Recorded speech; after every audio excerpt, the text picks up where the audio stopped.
আমরা প্রতিটা মা ভগবানের কাছে একটা পুত্রের জন্য 7 ঠাকুরের কাছে মানত করি। কেন গো একটা পুত্র চাই এত ঘটা করি ভগবানের কাছে? পরপর যদি কন্যা সন্তান হয় তবু কিন্তু একটা পুত্রের জন্য আমরা কাঁদি। কেন কাঁদি? কেন কাঁদি গো? বংশে বাতি দেবে বলে? কি গো, এটাই তো বলি, বংশে বাতি দেওয়ার জন্য একটা ছেলে। কিন্তু একবার ভেবে দেখেছেন, বংশে যে ছেলেটা বাতি দেবে তোমার, সেই বাতি দেওয়া ছেলেটা তো তৈরি করতে হবে। বাতি দেওয়া ছেলেটা তো তোমায় চাইতে হবে। আর তুমি যদি তোমার বংশে বাতি দেওয়ার মতো সন্তান না চাও, তাহলে তোমার মৃত্যুর পর সে যদি পূজা অর্চনা না কিছু বুঝলো, সে যদি সন্ধ্যাবেলায় প্রদীপ দিতে না শিখলো, তাহলে বাবা সে কি তোমার বংশে বাতি দেবে বলে মনে হয়? তাহলে ভগবানের কাছে শুধু ছেলে চাইলে হবে না। এই যে কৃষ্ণ চরণের দাস হতে গেলে আমরা প্রত্যেকে বলে এসেছিলাম, বাবা এ দেহটা কৃষ্ণ ভজনের দেহ, এ দেহটা শুধু সংসার করব বলে আসেনি। প্রত্যেকে বলে এসেছিলাম, ভগবানের সঙ্গে যেদিন দেখা হলো মাতৃগর্ভে, দয়াময় এই বিষ্টার গন্ধ কৃমিটির দর্শন আর সহ্য হয় না, তুমি একবার ভবে নিয়ে চলো, আমরা হব কৃষ্ণ দাস। কিন্তু মা ওটা উল্টে গিয়ে আমরা হয়েছে মায়ার দাস। সবাই শুধু ছেলে আমার, মেয়ে আমার, বিষয় আমার, বৈভব আমার, শুধু আমার আমার করে মেতে রইলা, ভুলে গেলাম যে আমরা কৃষ্ণ দাস। হ্যাঁ গো, আমার ভগবান তো বলেনি কোনদিন দামাই দামি দামি অলংকারে আমাকে সাজিয়ে দাও। ভগবান কোনদিন বলেনি আমায় শ্বেত পাথরের মন্দির একটা গড়ে দাও, এটা ভগবানের ইচ্ছা কোনদিন নয়। ভগবান বলেনি আমায় রজনীগন্ধার মালা বড় বড় করে আমায় পরিয়ে দাও, এগুলো আমার ভগবানের ইচ্ছা নয়। ভগবান শুধু ভক্তির কাছে একটাই বস্তু চেয়েছে, যে তোরা সারা দিনের মধ্যে আমার চরণে বসে একটু কৃষ্ণ বলে কাঁদ। তাহলে ভগবানের কাছে বাবা আমার পরবর্তীতে যে আসবে সে যে কৃষ্ণ ভক্ত হবে। যেমন মা আমার শাশুড়ি মা আছে ঘরে, তিনি তো ভগবানের ভোগ লাগায়। এখন আমার চিন্তা নাই, বাইরে ঘুরে বেড়াচ্ছি। তাহলে আমার শাশুড়ি মার পরে আমি ভগবানের জন্য সেবা করব। আর আমার পরে যদি একজন কাউকে তৈরি না করি, তাহলে কি ভগবান উপবাসে যাবে? তাহলে মনে রাখতে হবে, ভগবানের কাছে আঁচল পেতে ভিক্ষা করতে হবে, আমার কৃষ্ণ বলা সন্তান দাও। কিন্তু আমরা মায়েরা বাবা এই কথাটা ভুলে যাই, একজন মা গর্ভে সন্তান নিয়ে বলি না আমার কৃষ্ণ বলা সন্তান দাও। বলেছিল একজন মা, সে কে জানো? একটু মনে পড়ে গেল বলি। আমরা যারা এখানে শাস্ত্র জ্ঞানী আছি, এখানে যারা গ্রন্থ পাঠ করি, কশ্যপ মুনির 4টি স্ত্রী ছিল বাবা। এমনি কশ্যপ মুনির 17টা স্ত্রী, কিন্তু তার মধ্যে 4টি ছিল পাডরানী, দিতি, অদিতি, কদ্রু, বিনোদা। এই 4টি ছিল পাডরানী, মানে এরা প্রধান স্ত্রী। মানে সমস্ত কিছু কিছু ঘটনা ঘটলে সবার আগে এদের 4 জনকে ডাকা হতো। তো কশ্যপ মুনি বিয়ে করে মা 12 বছর তপস্যায় রত হলো। 12 বছর মানে 1 যুগ। তা 12 বছর যখন তপস্যায় গেল, 4টি স্ত্রী বাড়িতে বসে বসে কান্নাকাটি বাঁধিয়ে দিয়েছে। কেন? কোনো অসুবিধা নাই, খাওয়া দাওয়ার কিছু সমস্যা নাই, ঘর বাড়ির কিছু সমস্যা নাই, তবু কাঁদে কেন? কারণ প্রত্যেকটা নারীর বাবা যদি সব সুখ থাকে, যদি একটা সুখ না হয়, সে মৃত্যুর আগের দিন পর্যন্ত কেঁদে বেড়ায়। কি বলো তোমা? মা বলা সন্তান, একটা মা বলা সন্তান লাগে। তো কশ্যপ মুনির 4টি স্ত্রী বসে বসে ঘরে কাঁদছে, আর কশ্যপ মুনির তপস্যায় বসে বাবা কিছুতে মন আসছে না, বারবার চঞ্চল হয়ে যাচ্ছে। কারণ আপনাদের আমাদের মতো তো পুরুষ নয়, একেবারে যোগী পুরুষ, সাধনায় বসেছি, বারবার মনটা চঞ্চল হয়ে যাচ্ছে। তো 12 বছর পর ফিরে এসে কশ্যপ মুনি 4টি পাডরানীকে ডেকেছে, বড় রানী, মেজ রানী, সেজ রানী, এসো আমার কাছে এসো। কি ব্যাপার তোমরা এইরকম বসে বসে 4 জনে বসে বসে এরকম কাঁদো কেন? ওদিকে আমি যে তপস্যায় বসবো, আমার যে মন চঞ্চল হয়ে যাচ্ছে। কি হয়েছে বলো, আমাকে খুলে বল। তো 4টে স্ত্রী কেঁদে বলে উঠলো, স্বামী তুমি তো 12 বছর চলে গেলে, আমাদের 4 জনের মনের আশা, আমরা সন্তানের মা ডাক শুনতে চাই। তো কশ্যপ মুনি হেসে বলেছিল, বাবা বাবা, সন্তানের মা ডাক শুনবি তো? তবে শোনো, আমি তো যোগী পুরুষ, কারোর ঔরসজাত সন্তান দেব না। এদের এমন সাধনা ছিল, আশীর্বাদে ওরা মা হতে পারত। তো আজকে চারজনকে বললো, যাও তোমরা স্নান করে এসো। স্নান করে এলে আমি তোমাদের চারজনকেই মা হওয়ার আশীর্বাদ দেব। তো চারটে রানী স্নান করে এসেছে, গঙ্গা স্নান করে শুদ্ধ বসন পরিধান করে বসেছে। আর কশ্যপ মুনি প্রথমে বড় বড় রানীকে ডেকেছে, যার নাম হচ্ছে অদিতি। বড় রানীকে ডেকেছে, বড় রানী এদিকে এসো, বলো তুমি কেমন ছেলে চাও আর কেমন ছেলের মা হতে চাও? বড় রানী হাত জড়ো করে বলছে, স্বামী, সন্তান যদি দিতে হয় আমার গর্ভে এমন সন্তান দাও যাদের জন্য যেন আমার জগৎ জোড়া নাম ডাক হয়। কিরকম ছেলে চাইলো? যাদের জন্য যেন আমার জগৎ সংসারে সবাই চেনে, আমার যেন একটু নাম দাম হয়। কশ্যপ মুনি মাথায় হাত দিয়ে বলল, বেশ, আমি আশীর্বাদ দিলাম, তুমি যেমন তেমন ছেলের মা হবে না, তুমি সমস্ত দেবতাদের মা হবে। দেবতাদের মা হচ্ছে বাবা অদিতি। তাহলে বড় রানী হয়ে গেল। এইবার মেজ রানীকে ডাকছে, মেজ রানী এসো, বলে এবার তুমি কেমন সন্তানের মা হতে চাও? দেখবেন মায়েরা, একটা পুরুষ কিন্তু একটা পুরুষকে হিংসা করে না, একটা নারী কিন্তু একটা নারীকে হিংসা করে। একটা পুরুষ শত পুরুষের উপর রাগ থাকে না, কিন্তু যতটা নারী এক নারীর উপরে রাগ। তো যেই না বড় দিদি নিয়ে নিয়েছে, এবার মেজ রানী রেগে গিয়ে বলছে, আমি আর কি চাইবো বলো?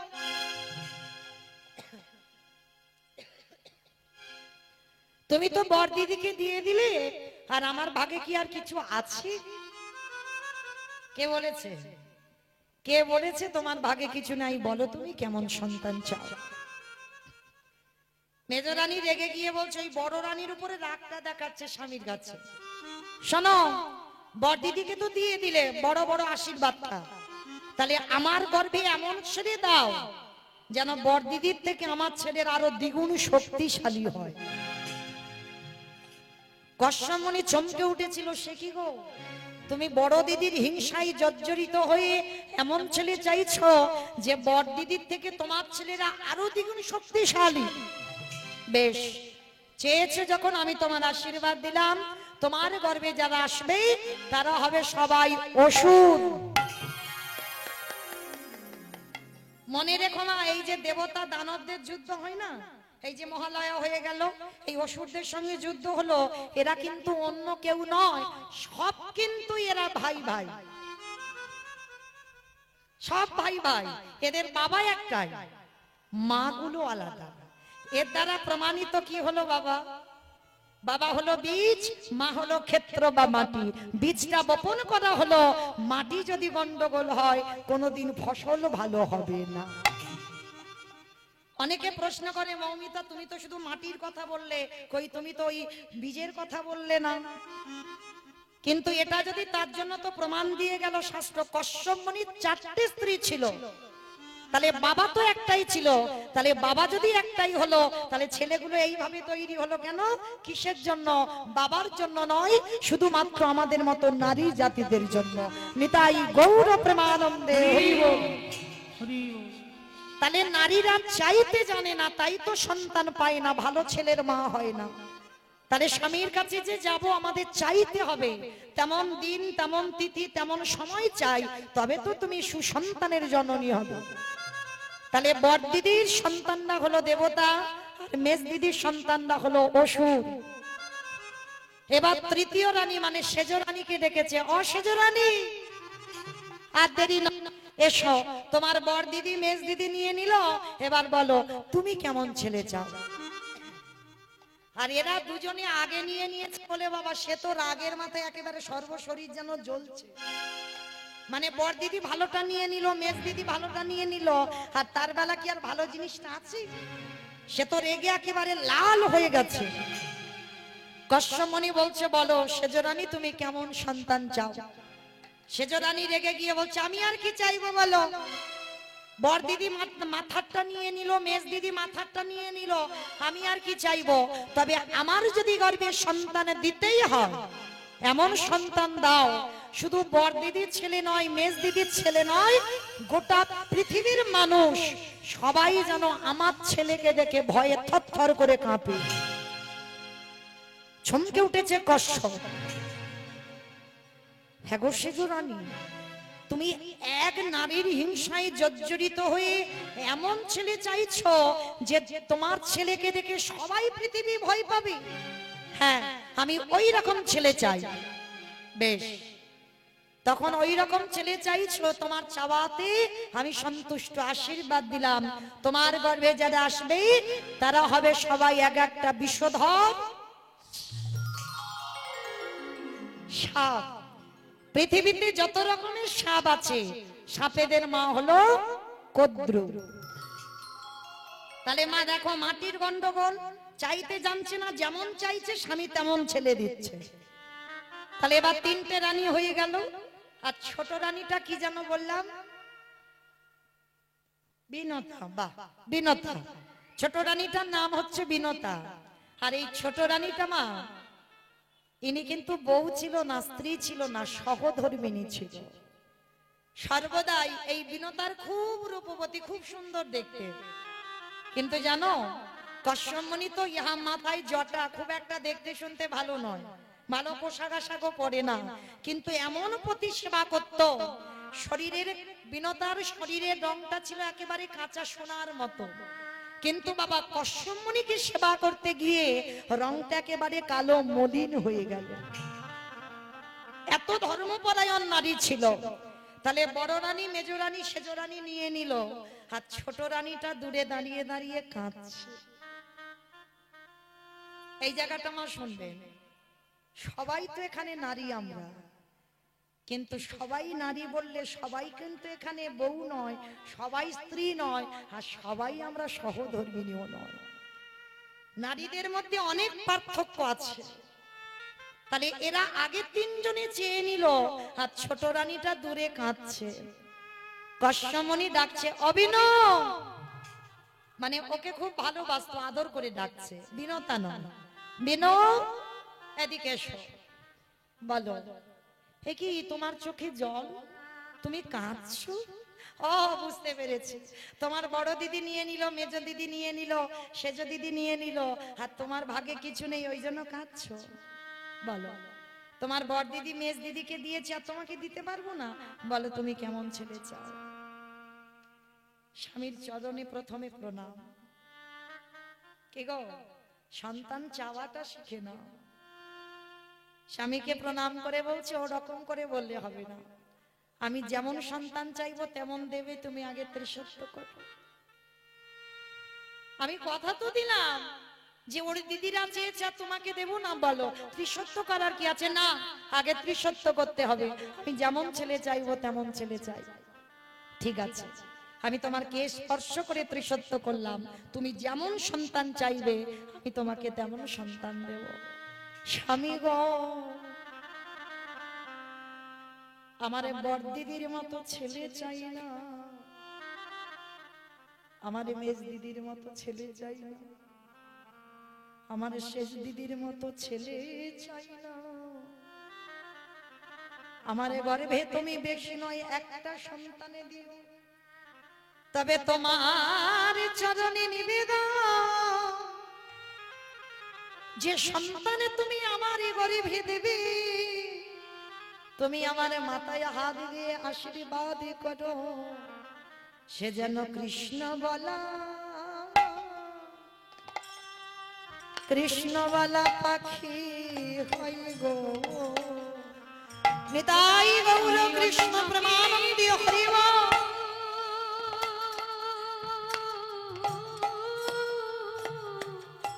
আর আমি অন্য কিছু চাই না, আমি অন্য কিছু চাই না গো।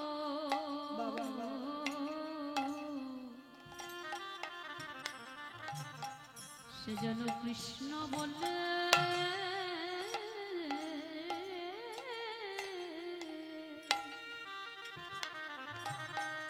কাঁদিতে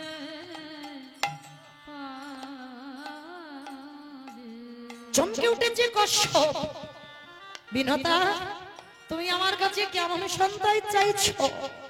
কৃষ্ণ বলা সন্তান তুমি আমার কাছে চাইছো? স্বামী ছুটে গিয়ে বিনতাকে বুকে ধরে আজি বিনতার মাথায় হাত রেখে বলল, বিনো গো, আমি যেন তোমার মতো ঘরণী জনমে জনমিব, যদি কোনদিন কৃষ্ণ শনি দেখা হয়,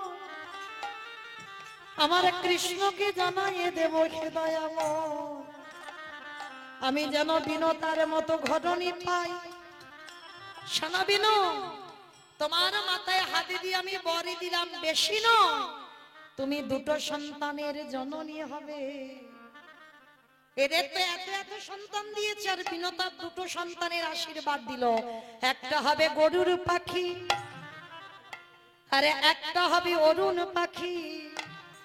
এই অরুণ পাখিটা হলো সূর্যদেবের বাহন, আর গরুর পাখিটা কার বাহন গো? নারায়ণের বাহন, বিষ্ণু বাহন। তাহলে এমন সন্তান গর্ভে ধরলো, শুধু কৃষ্ণ বলে কাঁদবে নয়, কৃষ্ণ নাম বলবে নয়, আমার ভগবানকে কাঁধে কাঁধে নিবি, নিতাই গৌর করিব করিব।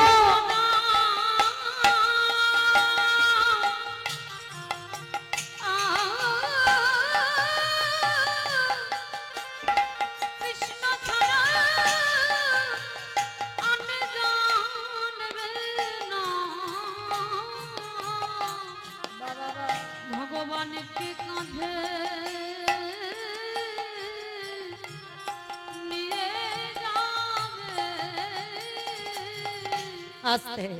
তাহলে মায়েরা সন্তান যদি চাইতে হয়, এমন সন্তান চাইতে হবে যে সন্তান চাইলে তোমার জন্ম দুটোই ধন্য হয়ে যাবে।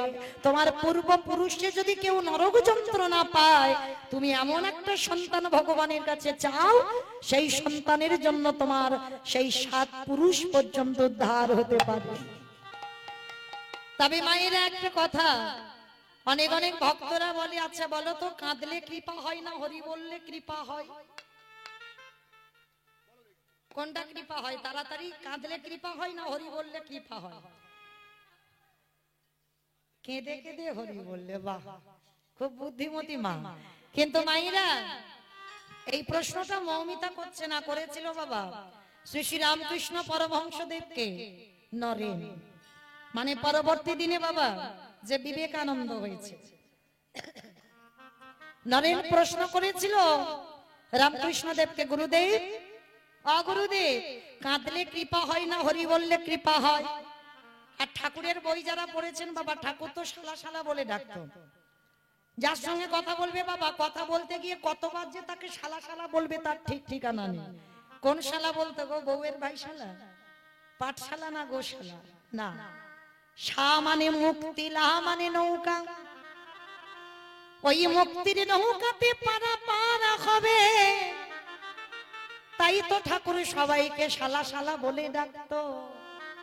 তাই এবার কি করেছে, নরেনকে ডেকে বলেছে, এই শালা শোন আমার কাছে একটা কথা বলি, তুই আমাকে প্রশ্ন করলি হরি বললে কৃপা হয় না কাঁদলে কৃপা হয়, হাই তোকে একটা জিনিস দেখাই।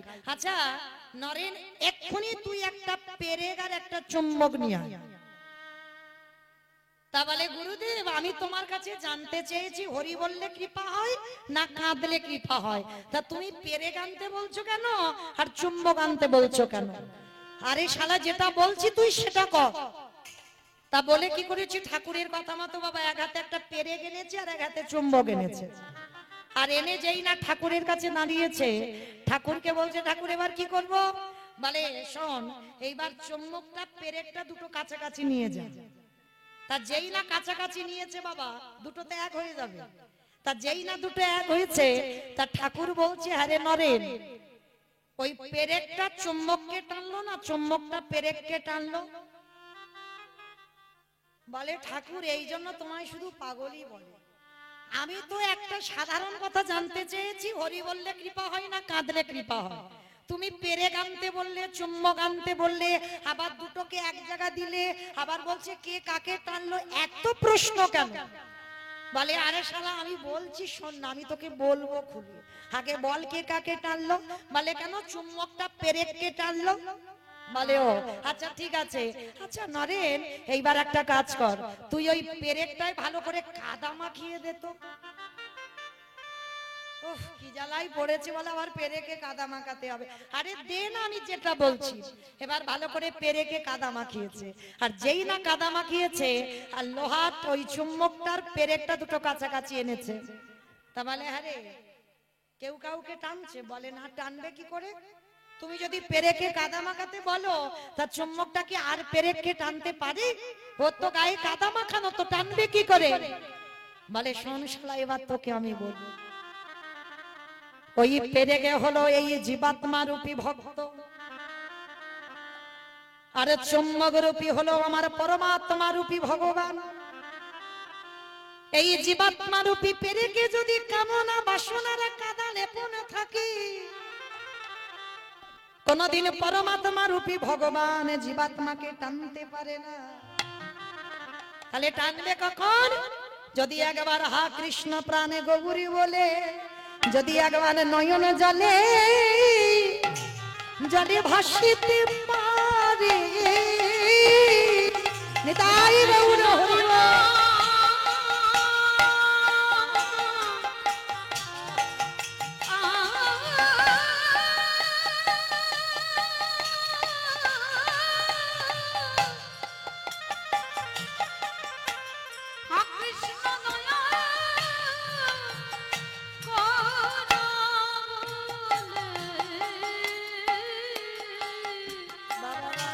যদি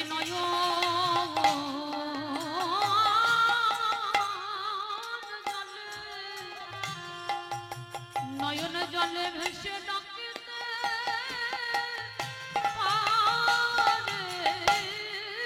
আস্তে, তাহলে জল দিয়ে বাবা পেরেকের কাদাটা ধুতে হবে, তবে তো পরমাত্মা রূপী ভগবান চুম্বক টানবে। তাহলে কি বোঝা গেল? শুধু হরি বললে হবে না, যদি নয়ন জলে কৃষ্ণ তোমার খনামে বলে, যদি পেরেক রূপ ভক্ত ময়লার কাদাটা ধোয়াতে পারে। এই যে আমরা কাম কাঞ্চনে আসক্ত, বিষয়ে বিষয়ে আসক্ত, এই কলুষিত মনে ঈশ্বরের প্রতিফলন হবে না।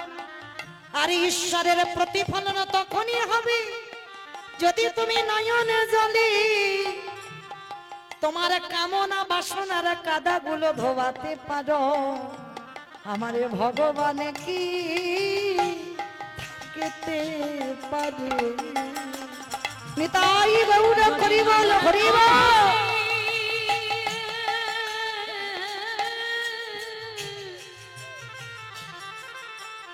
নয়ন জলে ডাকিতে পারো আমার ভগবান কি থাকিতে পারে। মায়েরা ভালোবাসা তো শিখতে হবে গো। যারা জগন্নাথ ধামে গেছো, পুরী ধামে গেছো, এই অনেক অনেক ভক্ত বলে না, বলে কর্ম করলে তবে তো খাওয়া হবে। হ্যাঁ গো, ভজন করলে কি খাওয়া হবে না? তার প্রমাণ তো বাবা নামাচার্য হরিদাস ঠাকুর। হরিদাস ঠাকুর প্রমাণ দেয়নি? কোন কর্ম ছিল তার? সারাদিন শুধু নামের মালাতে জপ করতো, কোনো খাওয়া দাওয়ার ভাবনা নাই।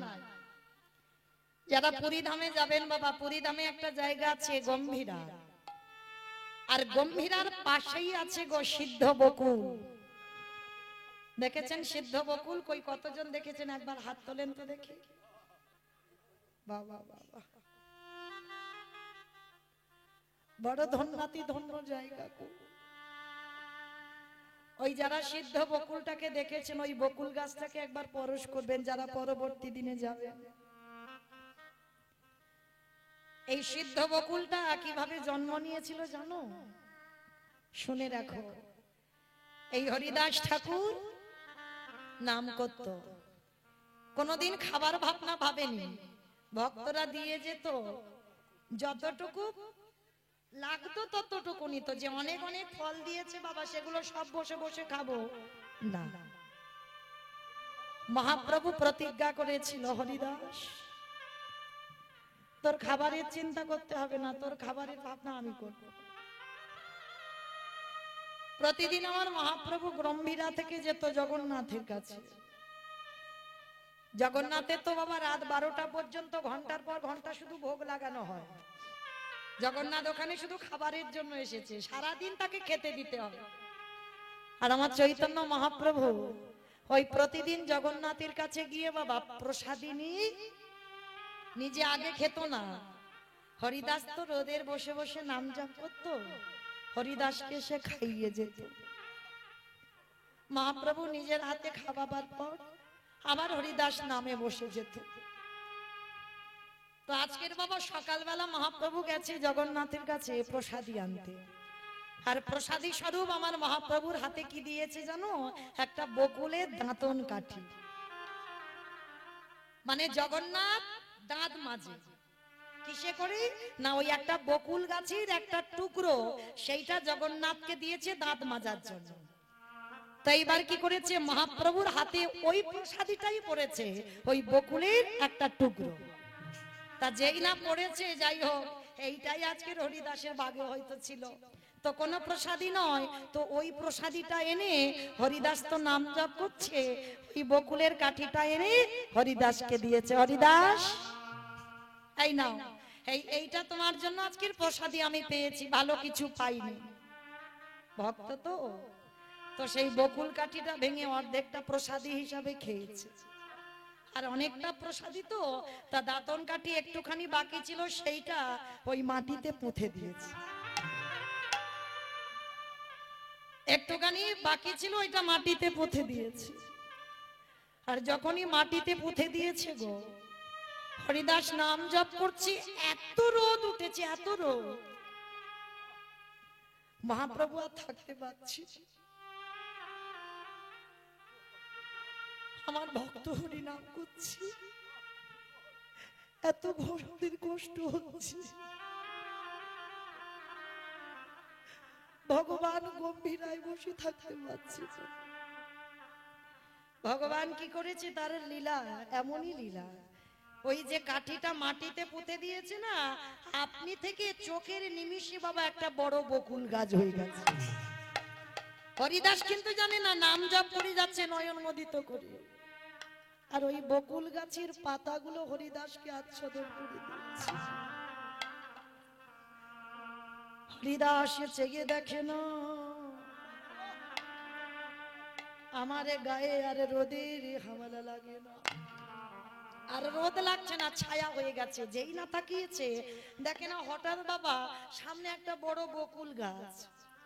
তো নামের মালাটা রেখে প্রভুর কাছে গিয়ে গম্ভীরায় প্রশ্ন করছে, গৌরহরি, আমি তো যেখানে ছিলাম খোলা মাঠ, কিছু তো ছিল না, তাহলে ওই বকুল গাছটা কি করে হলো? হরিদাসকে বুকে জড়াইয়ে ধরে আমার মহা হরিদাস, তুমি বোধহয় জানো না, তুমি যখন রোদে বসে বসে হরিনাম করছিলে, আমি গম্ভীরায় বসে হৃদয়ে বড় কষ্ট পেলাম। আমার জগন্নাথের যে দাঁতন কাঠি, তার থেকে ওই বকুল গাছের জন্ম হয়ে গেল তোমাকে আচ্ছাদন করবার জন্য। কারণ ওই গাছটা যেমন তেমন গাছ নয়, ভক্ত যাতে কষ্ট না পায় তার জন্য ভগবান কৃপা করে ওই বকুল গাছটাকে সৃষ্টি করে দিল। নিতাই গৌর হরি বল, হরি বল, হরি বল। কেন জানো হরিদাস, আমি তোমাকে আচ্ছাদন করে দিলাম, তুমি যদি কষ্ট পাও বলো বলো কে আমারে গে, কে আমারে হরি নাম নাম শোনাবে,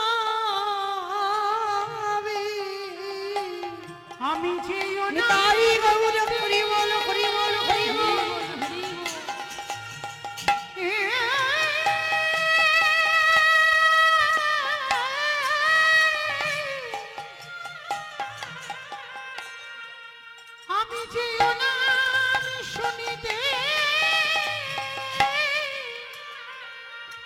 বড়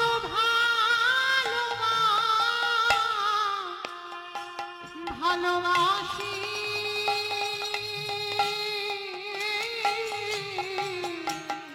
বলকেরা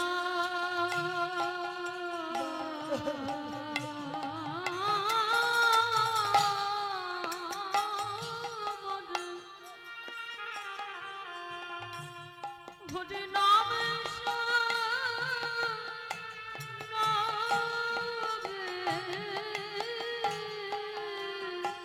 হরিদাস বলল কে গৌর হরি, তাহলে আমি যেদিনে চলে যাব তোমাকে কে নাম শোনাবে?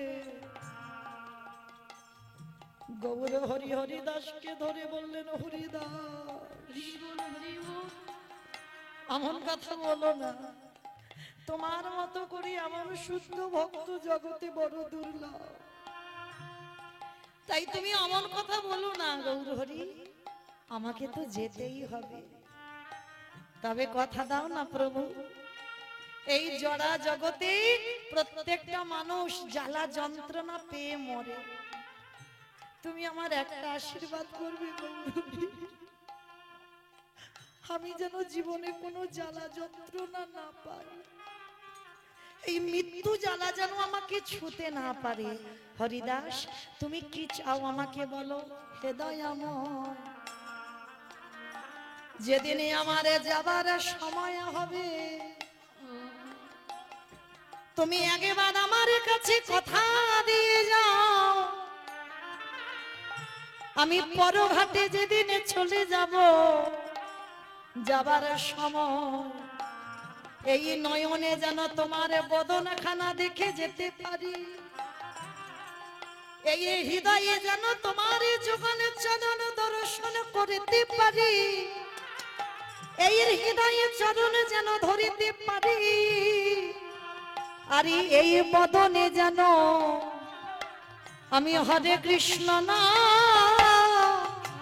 গাইতে গাইতে যেতে পারি।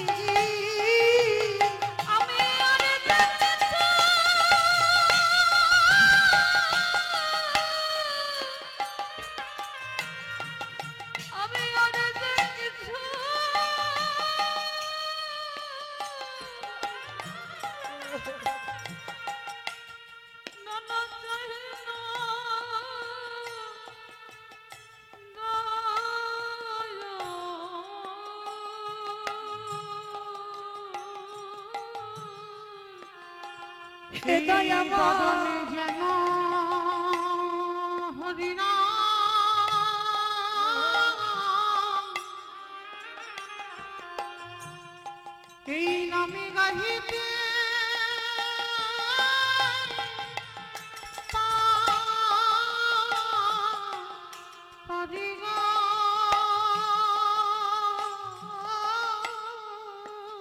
এই জগতে আমায় সবাই কটু কথা বলে বলো, হে গৌর হরি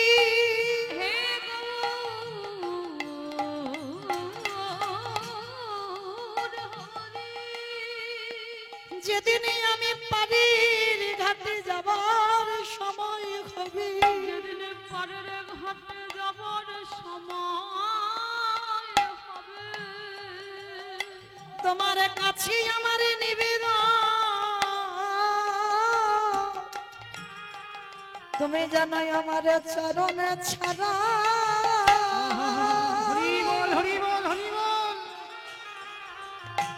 ছাড়া গৌরী করুণা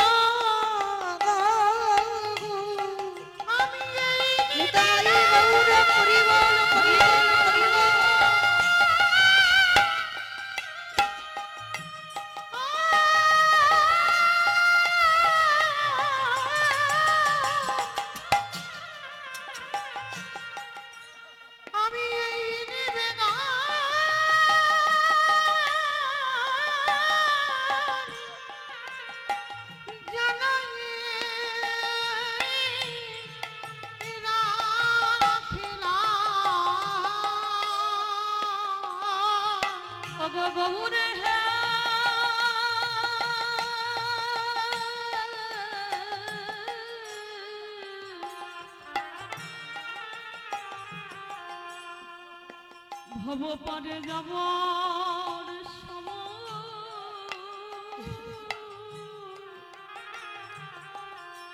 যেন গৌরে বলে কাঁদে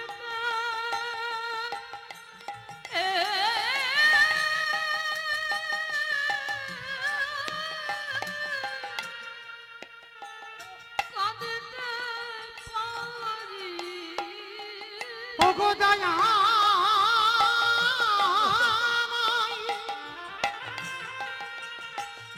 আমার এ জন্মে আর হলো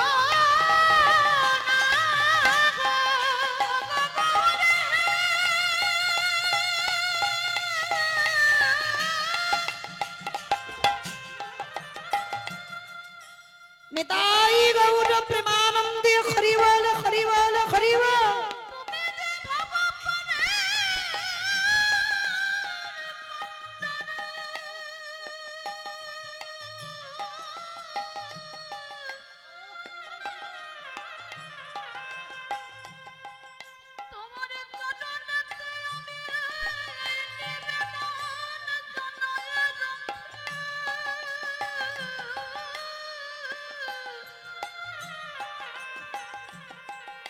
যেন শেষের দিনে গৌরে বলতে বলতে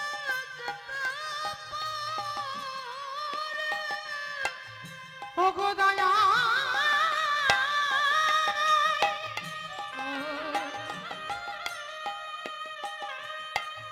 বড় জনমে বলে যদি কিছু থাকে ওই বড় জনমে যেন কৃষ্ণ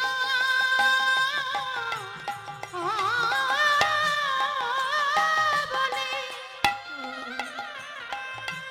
সেদিন হাব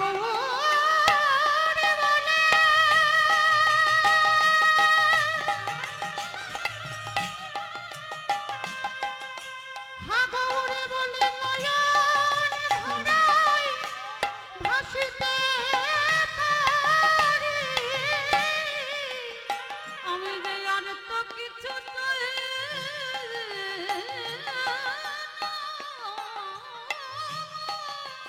গৌরী হে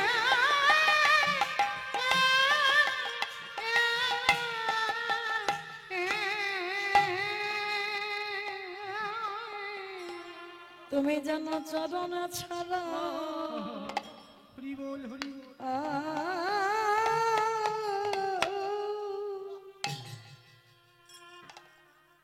চরণ ছাড়া করুণা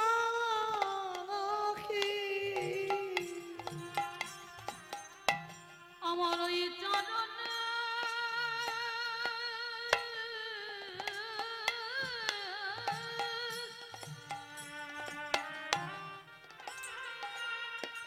ওই চরণে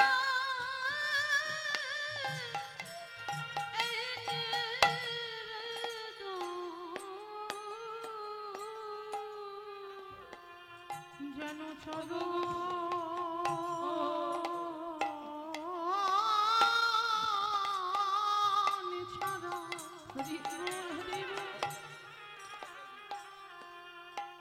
চরণে ছড়া করো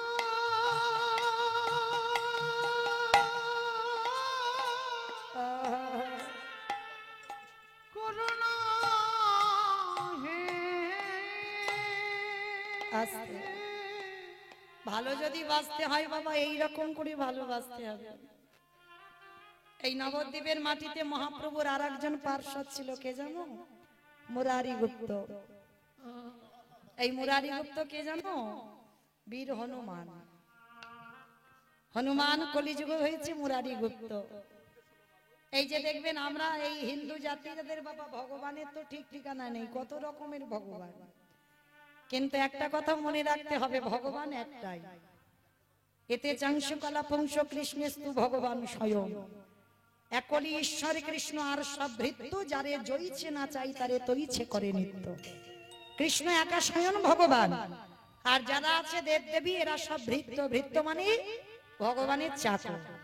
ভগবান এক একজনকে দায়িত্ব দিয়েছে, এক একটা ডিপার্টমেন্ট, তারা সেই কর্মগুলো করে। কিন্তু মূল ভগবান একটাই ভগবান, ওরা কিন্তু নয়, ওরা দেব দেবী। কিন্তু আমরা মানুষ না, অনেক মানুষরা বুঝি না, মনে মনে করি বাবা অনেক জগতে ভগবান। কিন্তু ভগবানকে যদি প্রকৃত কেউ ভালোবাসে বাবা একনিষ্ঠ ভাবে, তার মন কিন্তু আর দ্বিতীয় জায়গায় যাবে না। ভালোবেসেছিল একজন, এই ভক্তপ্রবর বীর হনুমান, মানে আমার রঘুপতি রামচন্দ্রকে ত্রেতা যুগে ভালোবেসেছিল। এমন ভালোবাসা বাসলো বাবা কলিযুগে মুরারি গুপ্ত হয়েও সে রামচন্দ্রের চরণ কিছুতেই বলতে পারছে না। একটা দিনের জন্য যখন সবাই জেনে গেল যে নিমাই ভগবান, আর যখন জানতে পারলো নিমাই ভগবান, নবদ্বীপের প্রত্যেকটা মানুষ প্রণাম করত, কত শ্রদ্ধা করত, কিন্তু একজন শুধু মুরারি গুপ্ত কোনোদিন নিমাইকে প্রণাম করে। এই নিমাইয়ের থেকে 20 বছরের বড় ছিল মুরারি গুপ্ত। আর এই মুরারি গুপ্ত ছিল বাবা নিমাইয়ের চিকিৎসক, মানে অসুখ বিসুখ জ্বর জারি হলে মুরারি গুপ্ত, আগেকার দিনে এই গাছ গাছরা ওষুধ দেয় না, মুরারি গুপ্ত সুস্থ করতো নিমাইকে। তা মুরারি গুপ্ত নিমাইয়ের থেকে 20 বছরের বড়, তবু আমার নিমাই তো ছোটবেলা থেকে বাবা বৈষ্ণব পছন্দ করতো না। যখন বাবার পিণ্ডদান করতে গেল গয়ায়, সেইখানে ঈশ্বরপুরীর কাছ থেকে দীক্ষা নিল, তারপরেই তো কৃষ্ণ কি বস্তু জানতে পারল, তার আগে নয়। তার আগে বাবা দেখবেন বৈষ্ণবরা যদি রাস্তায় যেত, নিমাই পিছন থেকে বাবা ধুতির কাঁচা টেনে খুলে দিত। মানে এত বদমাশ ছিল, এত দুষ্টু ছিল নিমাই। তো সেই নিমাই একদিন মুরারিকে প্রশ্ন করেছিল, মুরারি, ও মুরারি, সবাই তো আমাকে প্রণাম করে, সবাই তো স্বীকার করে যে আমি নাকি ভগবান, রাধা কৃষ্ণ একাত্মা দুই দেহ ধরি, অনন্য বিলাস রস আস্বাদন করি, এই দুই ভাব এবে চৈতন্য গোসাই, ভাব রস আস্বাদিতে দোহে কোথায়। সেই গোলকে রাধা কৃষ্ণ কলিযুগে নাকি গৌর হয়েছে, সবাই মানে। আচ্ছা মুরারি, কই কোনদিন তো তোমাকে প্রণাম করতে দেখলাম না, হ্যাঁ? তুমি কি তার মানে বিশ্বাস করো না আমি সেই ব্রজেন্দ্র নন্দন কৃষ্ণ? কথাটা শুনে বাবা মুরারি হেসে উঠেছিল। এই গে শোনো, হাজারবার বললেও সবাই জানে না, তাই তোমায় প্রণাম করে। কিন্তু আমি তো একজনকে ভালোবাসি, আমি তোমাকে প্রণাম করব কি করে? আমি তো তোমাকে প্রণাম করতে পারবো না। সেদিনটা নিমাই কিছু বলেনি, সবাই লোকজন ছিল তো কিছু বললো না। একদিন দিনের বেলা ওই মুরারি গুপ্ত রাস্তা দিয়ে গুনগুন করে গান করতে করতে যাচ্ছে, আর পিছন থেকে নিমাই এসে বলছে, কি গো, তোমার ভিতরে একরকম চেহারা আর বাইরের একরকম চেহারা কেন? যেই না কথাটা বলেছে মুরারি গুপ্ত চমকে উঠেছে। আমার ভিতরে একরকম বাইরে একরকম মানে কি বলতে চাচ্ছ নিমাই? বলে, তুমি কি মনে করেছো আমি কিছু জানি না? তুমি ঘরে কি করো আর বাইরে কি করো? যেই না কথাটা বলেছে, তা মুরারি গুপ্ত মনে মনে করছে, তার মানে আমি ঘরের ভিতরে আমি আমার রঘুপতি রামচন্দ্রকে ভজন করি, নিমাই জানলো কি করি? কারণ বুঝতে পারছে না যে এই রঘুপতি রামচন্দ্র সেই তো কলিকালে হয়েছে নিমাই।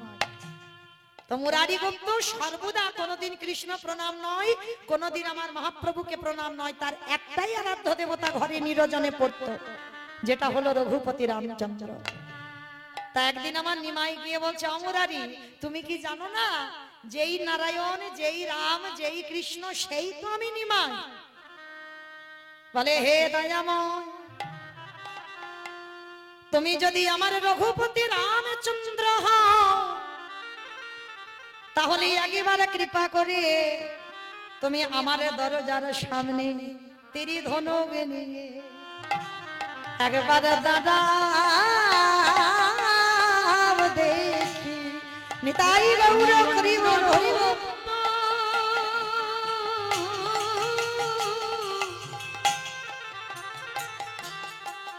আমি অন্য রূপ দেখিতে চাই না, একবার তেমন করে রাম হয়ে দাঁড়াও দেখি। আস্তে। তা মহাপ্রভু বলছে, মুরারি, আমি তো নিজে মুখে বলছি আমি রামচন্দ্র, তাহলে আমাকে প্রণাম করলে হবে না? বলে না, আমার দেহ মন প্রাণে জীবনে যৌবন, আমারে বলতে যা কিছু আছে আমি রামের চরণে দিলাম, আর আমি যখন একজনের কাছে সমর্পণ হয়ে গেছি, প্রভু প্রণাম করলে তো কিছু দিতে হবে, তো আমার কাছে কিছু থাকবে না তোমাকে দেব? আমার কাছে যা আছে আমি তো সব রামকে দিয়ে দিয়েছি। তাহলে যদি এতই আমার প্রণাম নেওয়ার শখ তোমার জাগে, এতই যদি প্রণাম নেওয়ার ইচ্ছা তোমার জাগে, তুমি একবার রামের রূপে দাদাও দেখি। হরি বল হরি বল।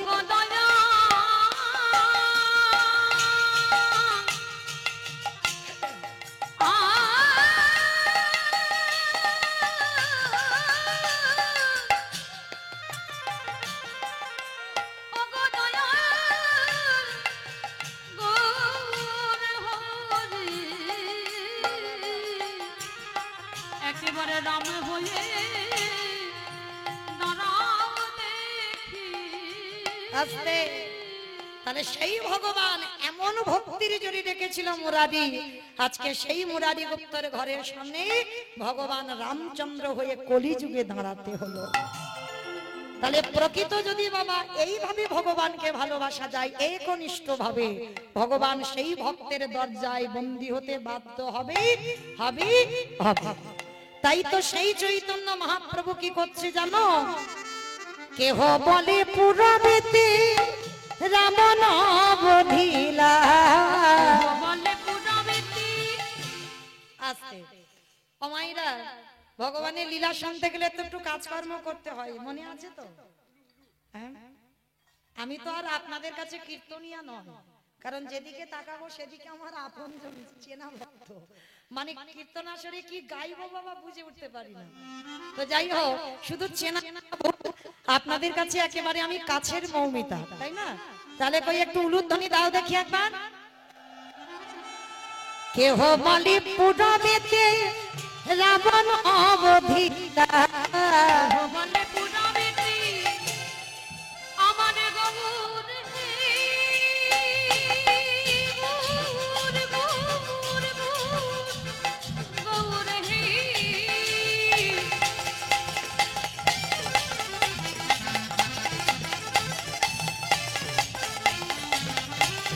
গোড়া গোড়া গোড়া গোড়া রে গোড়া। ওই নদী আর নিতাই গৌর হরি।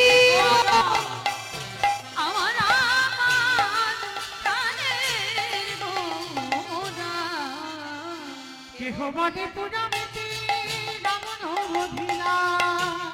গোলকের বৈভব লীলা প্রকাশ করিলা। ওই গোলকের বৈভব লীলা প্রকাশ করিলা। ওই গোলকের বৈভব লীলা প্রকাশ করিলা। শ্রী রাধারে ভাবে এবে গোটায় অবতাহা। রাধারে ভাবে নেবে গোড়া গোটা। আমি শ্রীরাধারে ভাবে এবে গোটা যাবতা। রাধারে ভাবে নেবে গোড়া গোটা।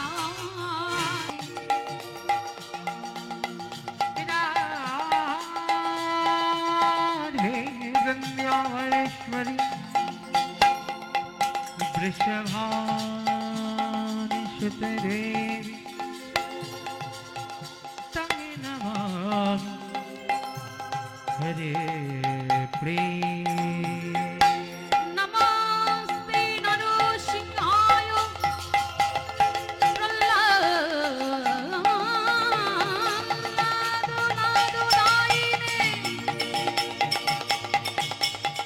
हिरण्यकशिपूर्वाक्षः शिलाटङ्कना फलाय। इतो नृसिंहो पदतो नृसिंह উলুধ্বনি উলুধ্বনি। यतो यतो यामि ततो नृसिंह हृदये नृसिंह बहिर्नृसिंह नृसिंह मादि शरणं प्रपद्ये। तावकर कमलो बने नखम् अद्भुत शृङ्गाय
सैकतगीतं प्रणति भुवनत्रया वन्दे नन्दव्रजविना पदरेणुमोहिनाशः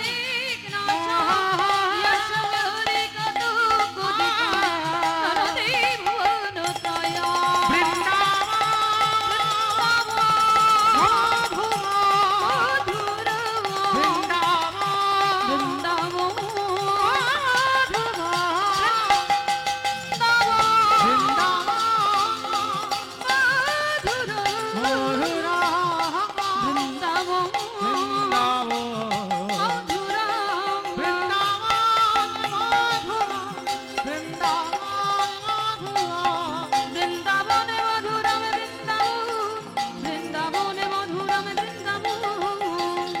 वन्दे राधा कृष्ण चरणं वन्दे राधा कृष्ण चरणं वन्दे माधव नन्द कुमारं वन्दे माधव नन्द कुमारं वन्दे राधा करुणया पारं वन्दे माधव नन्द कुमारं वन्दे राधा करुणयापरं वन्दे राधा कृष्ण चरणं वन्दे राधा कृष्ण चरणं वन्दे राधा कृष्ण चरणं परमानंद अतिशय ललित परमानन्दकयतिशय ललिता परमानंद अतिशय ललितम् परमानन्दक अतिशय ललिता प्रैजजुवति कुलानन्दित चलिता परमानन्दक अतिशय ललिता गज जुवते कुलचरित्र वन्दे राधा कृष्ण चरण वन्दे राधा कृष्ण चरणं वन्दे माधवनन्द कुमारं वन्दे राधा कृष्ण चरणं वन्दे राधा कृष्ण चरणं वन्दे राधा कृष्ण चरणं वन्दे राधा कृष्ण चरणं वन्दे राधा कृष्ण चरणं वन्दे राधा कृष्ण चरणं वन्दे राधा वन्दे राधा कृष्ण चरणं वन्दे राधा कृष्ण चरणं वन्दे राधा कृष्ण चरणं वन्दे राधा कृष्ण चरणं वन्दे राधा कृष्ण चरणं वन्दे राधा कृष्ण चरणं वन्दे राधा कृष्ण कृष्ण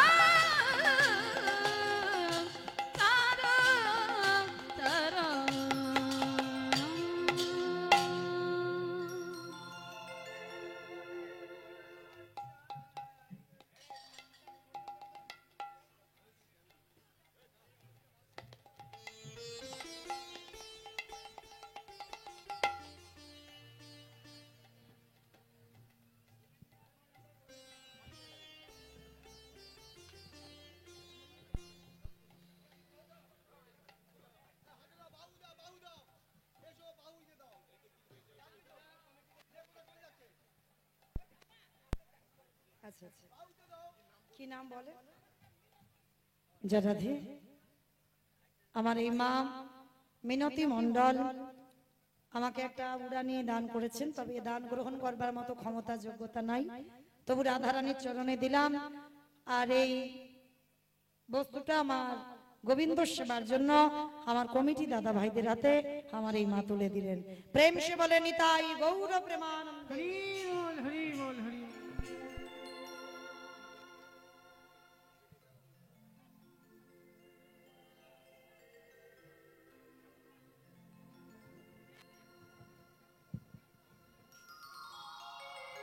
রাধে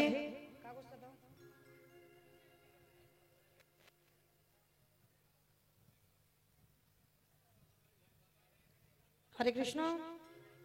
আজকের এই লীলার ব্যয়ভার বহন করছেন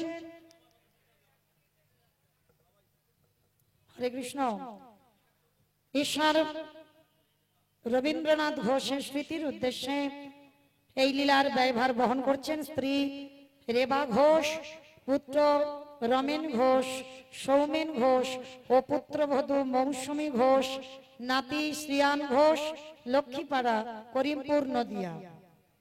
আগের বছরও দিয়েছিল এই ঘোষেরা, তো যাই হোক এবছরও দিয়েছে যারা,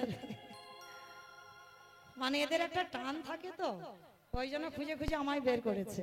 তো যাই হোক আজকে রাধারানীর কাছে প্রার্থনা করব যে মনের বাসনা নিয়ে আজকের এই লীলার ব্যয়ভার বহন করছেন ভক্ত রুই দাস। তো আজকের আমাদের আস্বাদন হবে ভক্ত রুই দাস। তো আজকে সেই লীলা উৎসর্গ করেছেন রাধারানীর চরণে। আমার রাধারানীর কাছে প্রার্থনা করব আমার রাধারানী যেন ভক্তের মনোবাসনা করে দেন। প্রেম বলো নিতাই গৌর প্রেমানন্দে হরি বল। চলেন আজকের আমরা সবাই আজকের এই সুরধ্বনির তীর ধরে আজকে লীলায় যাব, তাই তো? তো চলেন আজকের আমরা ভক্ত রুই দাসের কথা শুনবো। তো এতক্ষণ যখন আমরা নবধ্বনির তীরে ছিলাম, এবার দেখি একবার বৃন্দাবনে যাবার পথে সুরধ্বনির তীর ধরে যাই। একটু উলুধ্বনি দাও তো দেখি।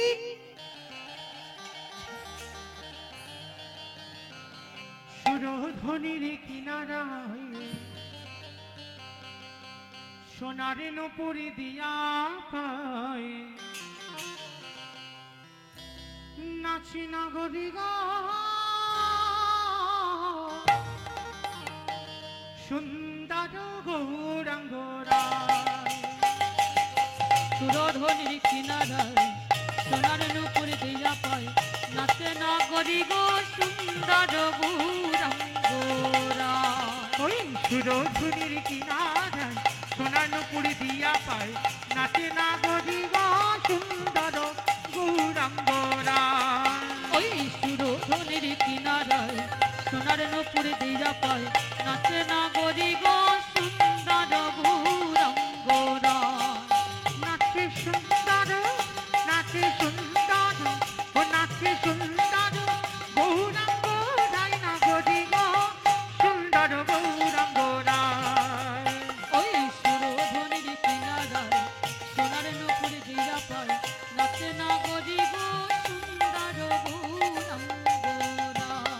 আস্তে ওমা, আমি আর আমার সম্প্রদায় যাব লীলা শুনবো বলে কেউ যাব না ও তো কই দেখ উলুধ্বনি সবাই দেখে হাত দুটো তোলো সবাই।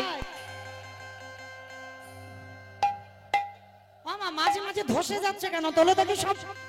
হরি বল।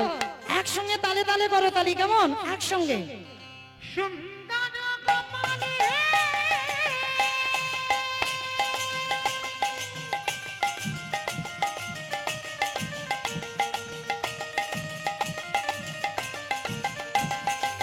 সুন্দর গোপালে সুন্দর তিলক সুন্দর কপালে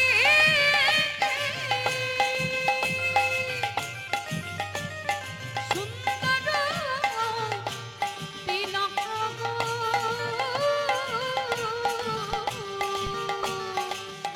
আবার সুন্দর খান আহা সুন্দর খান আহা সুন্দর খান সুন্দর খান নাম বলি গায় নগরী গো সুন্দর গৌরাঙ্গরা। ওই সুরধ্বনির কিনারায়